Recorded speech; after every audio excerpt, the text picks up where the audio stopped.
जम्मू कश्मीर में कल कोरोना के 751 नए मामले सामने आए हैं और दूसरी तरफ 463 लोगों ने कोरोना वायरस को पिछले 24 घंटे में मात दी और स्वस्थ हुए। प्रदेश सरकार द्वारा जारी किए गए बुलेटिन के मुताबिक पूरे जम्मू कश्मीर में अब तक 254 लोगों की मौत हो गई है।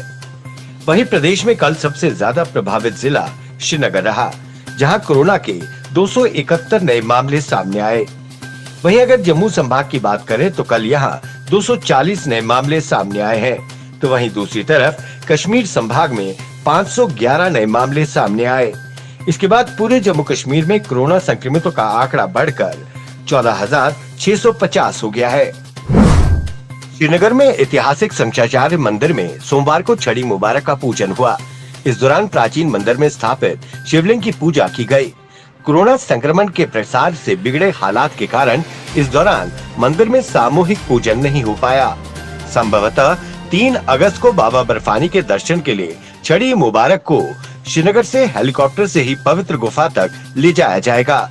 उधर प्रदेश में सोमवती अमावस्या उमंग के साथ मनाई गई। हालांकि कोरोना वायरस के बढ़ते प्रकोप के कारण लोगों को मंदिरों में पूजा करने की अनुमति नहीं मिली। ऐसे में लोगों ने घरों में रहकर ही पूजा की। सरोर के बाद अब प्रदेश के मुख्य द्वार लखनपुर में हाईवे अथॉरिटी द्वारा नया टोल प्लाजा लगाए जाने की तैयारी के बीच आम लोगों का विरोध भी शुरू हो गया है। टोल प्लाजा शुरू करने की तैयारी के बीच हाईवे अथॉरिटी के फैसले के खिलाफ विभिन्न संगठनों ने लखनपुर में एकत्रित होकर विरोध प्रदर्शन किया। साथ ही सरकार को चेतावनी दी, अगर इसे वापस नहीं लिया गया तो वो आंदोलन शुरू करेंगे। लोगों ने जमकर सरकार के खिलाफ नारेबाजी की। उन्होंने कहा कि लॉकडाउन के कारण लाखों की संख्या में लोग बेरोजगार हो चुके हैं, लेकिन सरकार राहत देने के बजाय टोल टैक्स के नाम पर जनता से पैसे वसूलने में व्यस्त है। यूटी में टोल वसूलने का कोई प्रावधान नहीं है। इसका सबसे ज्यादा प्रभाव जम्मू कश्मीर में पर्यटन पर पड़ेगा। राजस्थान में चल रही सियासी हलचल के बीच कांग्रेस नेता सचिन पायलट ने कांग्रेस विधायक गिरिराज सिंह मलिंगा के बयान पर पलटवार किया है।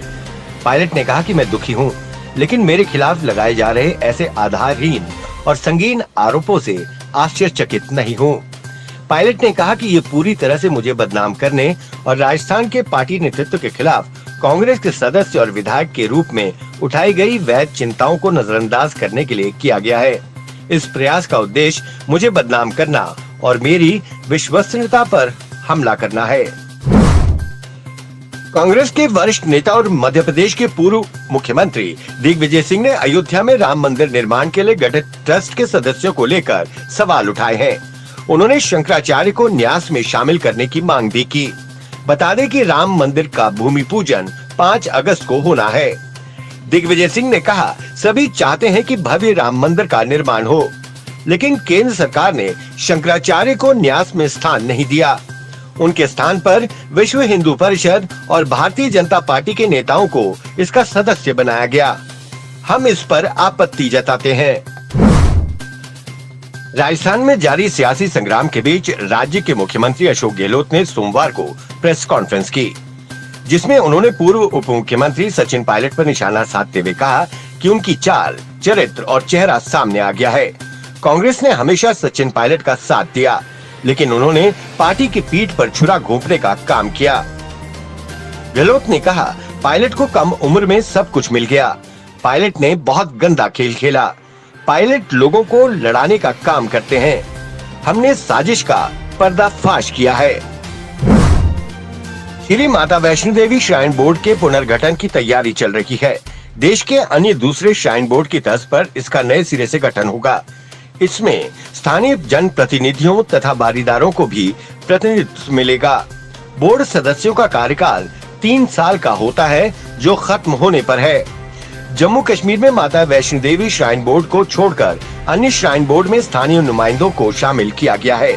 माता वैष्णो देवी श्राइन बोर्ड में शामिल सभी सदस्य जम्मू कश्मीर से बाहर के हैं।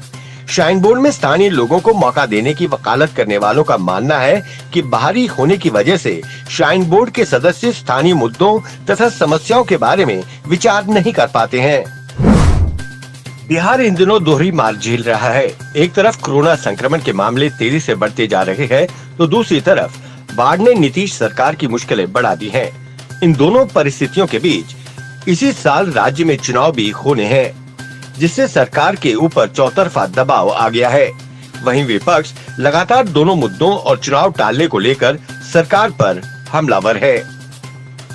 नेपाल की तराई से भी लगातार हो रही बारिश से बिहार में बाढ़ के हालात बदतर होते जा रहे हैं।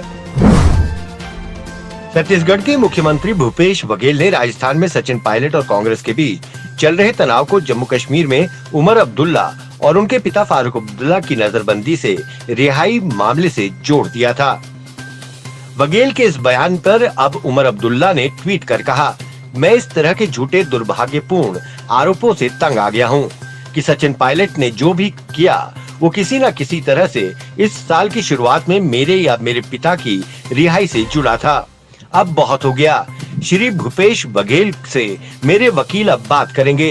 उमर ने अपने ट्वीट में राहुल गांधी, कांग्रेस पार्टी और रणदीप सुरजेवाला को भी टैग किया। एम्स के निदेशक डॉक्टर रणदीप गुलेरिया ने सोमवार को कोरोना वैक्सीन के ट्रायल को लेकर जानकारी दी। उन्होंने कहा कि पहले चरण में वैक्सीन ट्रायल में 18 से 55 साल के स्वस्थ लोगों को शामिल किया जाएगा।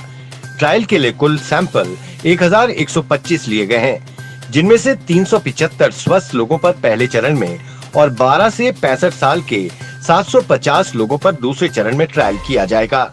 उन्होंने कहा कि वैक्सीन के 3 फॉर्मेशन ट्रायल किए जाएंगे। पहले फेज में हम देखेंगे कि ये कितना सुरक्षित है और इसका कितना डोज दिया जाना चाहिए। तीसरे फेज में इसका प्रयोग ज्यादा आबादी पर किया जाएगा।